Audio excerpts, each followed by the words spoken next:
All right, ladies and gentlemen, thank you so much for tuning in again. My name is still Dominic and welcome back to the channel. First disclaimer before we start, I want to talk about the Samsung S95D OLED TV that I have in my background. Quick disclaimer, first of all, it's nothing professional right here. You will see dogs running around this office or gaming space. You see that the setup is not like super tidy, not super cleaned up. Actually, I have a lot of stuff standing here around because I was supposed to move into another apartment.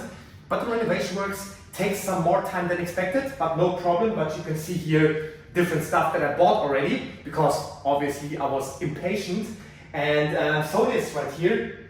And the second thing is, please don't get confused with these like watches and everything. It's just for myself to remind myself what I'm doing the hard work for. But this is just about passion right here. Sorry that it's set up like, oh, I want to show off. I definitely won't. I was never planning to make a YouTube channel, but one day I decided why not? Because I like and enjoy watching stuff from you guys like this. So I would just like to share my own experience with it.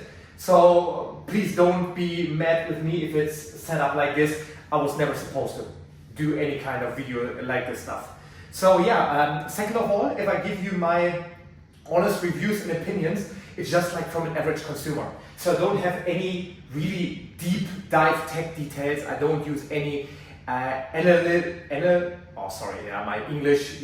I'm a German native speaker, so we'll hear my ugly German accent when I'm speaking English, but I'm trying my best. I don't use any kind of like analyzing tools. I don't get too much into like a color scheme or whatever you want to call it. I'm just like buying nice stuff that's not too expensive, where I think like, is an upgrade actually worth it? And then I look for the best deal, and on one day, maybe I decide to go for it or not, and I will let you know. If I get stuff like this, it's bought for my own money, so I have nothing to lose, and I can just share my experience with you guys, and where I think it could be valuable for you. Because when I decide to buy something, for example, a TV like this, I try to look for every kind of review on YouTube, but nowadays, as you get sponsored with projectors, TVs, graphic cards, whatever, I find it hard to really find honest reviews. Especially the bigger the channel is, the more you have an advantage if you're acting in a favorite way, if you know what I mean, or if I express it the right way. So yeah, please don't expect anything professional right here. It's just like average consumer, day-to-day guy, just sharing experiences and how to live with it. And I hope you guys enjoyed and can take some stuff out of it. So this video is about the S95D. It's the last generation QD OLED monitor TV from Samsung, which is quite controversial when it comes to the surface. And like one question from the other video that was 4 months ago asked me, greetings to Germany by the way, if I can show the picture quality with the anti-reflection coating just on an average day when there's light coming into the room. This is what I want to show you actually. So basically, this is the 77-inch model. I paid around, what did I pay? 9,000 dirham. It's a used TV. It's on the marketplace right here in Dubai, so it's approximately 2,400, 2,500 US dollar, if I'm not mistaken. So I just turn it on, and you see the room right here is quite bright. There's no direct sunlight right now coming in. Let me just unlock the phone right here. You see it's I have big windows right here, but the room is not too big, but you see an average amount of light coming into the room. And as you can see right here, of course, because of the anti-reflection coating, which is supposed to be a sticker right here. And some people within the last month, they already managed to remove this foil and they made it a very glossy TV. But I still have it on because I don't think it's too bad. And as you can see, I'm just going in a wide angle mode. As you can see, of course, the black isn't like totally OLED black.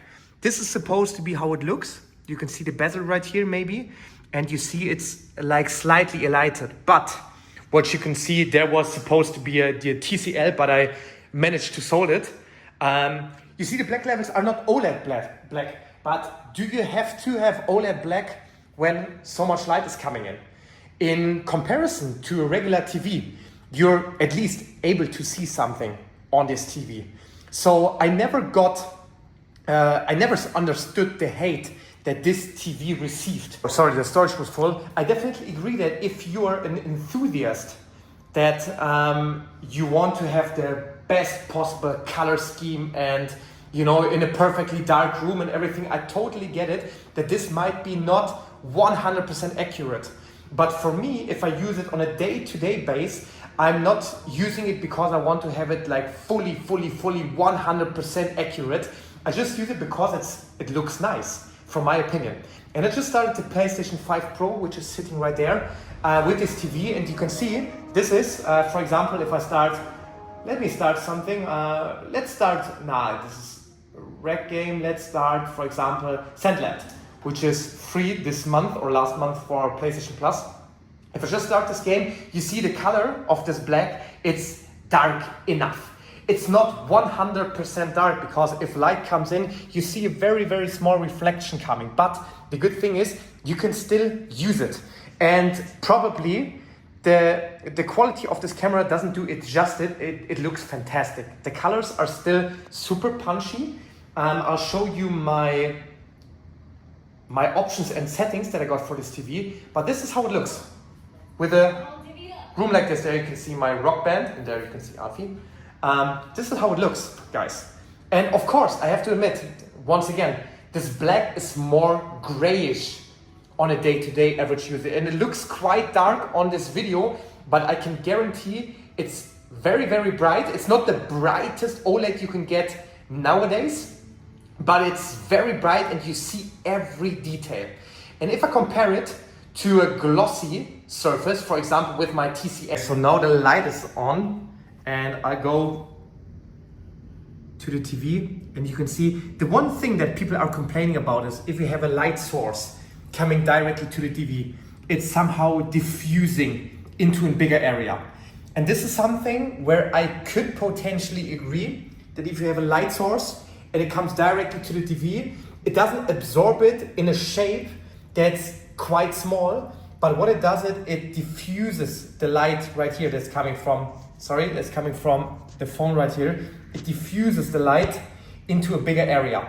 So more is affected by a small source. And this is something where I could agree that people say, that is not the perfect solution for anything. But as you can see right here, if we're not talking about dark scenes, this is still amazing. You still are able to play. So for me, I was obviously never a big hater of these surfaces. When I first saw an IPS monitor like 10 years ago, I kind of liked the style, how it was looking, because it gave me, I don't know if I'm mistaken or you correct me when I'm wrong, but for myself it gave me a little bit of a three-dimensional impression. I don't know, it just shows me a little bit that the picture is a little bit more to the front. Maybe it's stupid, but I always liked the idea of having this matte coating somehow.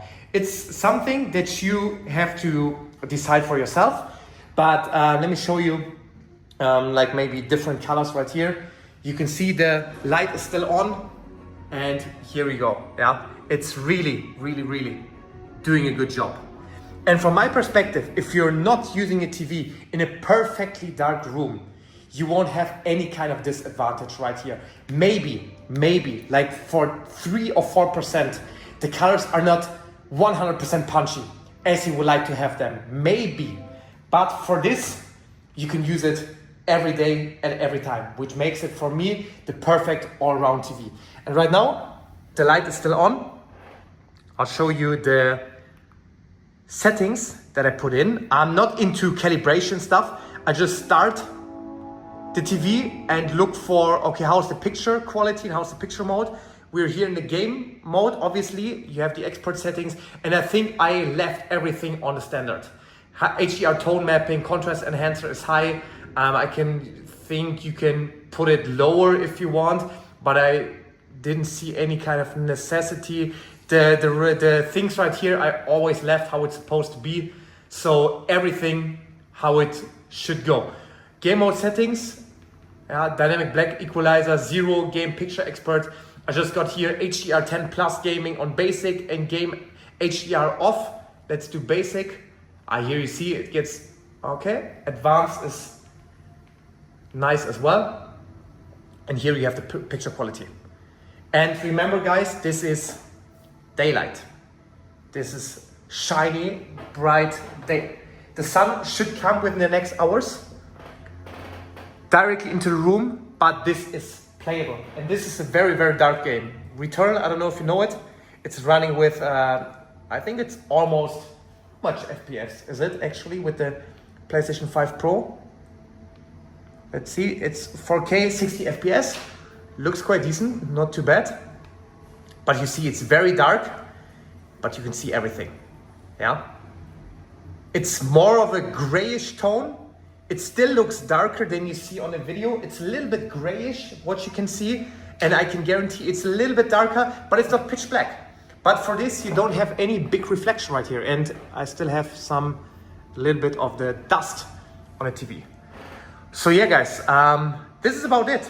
Okay, right now, Aria joined the race as well. Guys, this is it. This is everything I want to tell you in this video. So I'm very, very happy with the S95D. For me, it's the best TV that I ever had. I had a S95C before. I think it was glossy. I enjoyed it a lot, but I gave it to my friend because then I upgraded to the TCL because I thought, okay, the bigger TV, the better.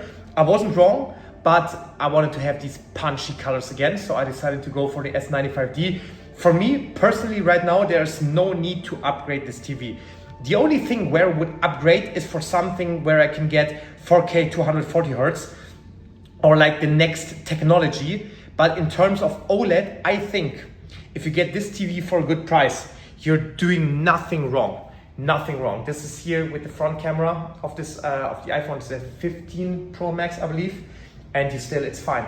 It's fine. It's way brighter than on the video than it is in real life. It's way brighter. The only thing that makes no sense with this TV, the OS operating system. I think it's a Tizen OS. It's a little bit uncomfortable sometimes because I use it mainly for PC or PlayStation 5, just for gaming, and I use it almost every day. And I don't know why it puts the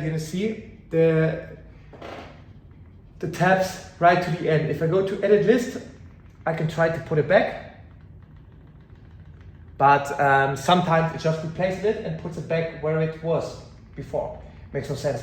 If you use this TV or if you're planning to go for this TV, please make sure that you use the options menu and you insert let me show you, one second,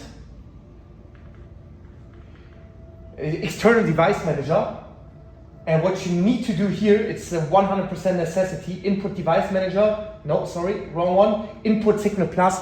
You need to activate input signal plus because this gives you the activation for the game mode, and this gives you the possibility to use 120 Hertz or 144 refresh rate. This is a necessity for this TV. So yeah, guys, hope with my broken English and with my broken setup right here, hope that I gave you somehow some experience that's worthy for you. Let me know if you have any questions. I can cover everything you want except for the technical and highly nerdy stuff. But if it's from day-to-day usage, if you want to see something, just let me know, guys. I'm here to help, and I'm here to share my experience with you. And look at these two little babies. So guys, thank you so much for tuning in. Talk to you soon. Your Dominic. Bye-bye.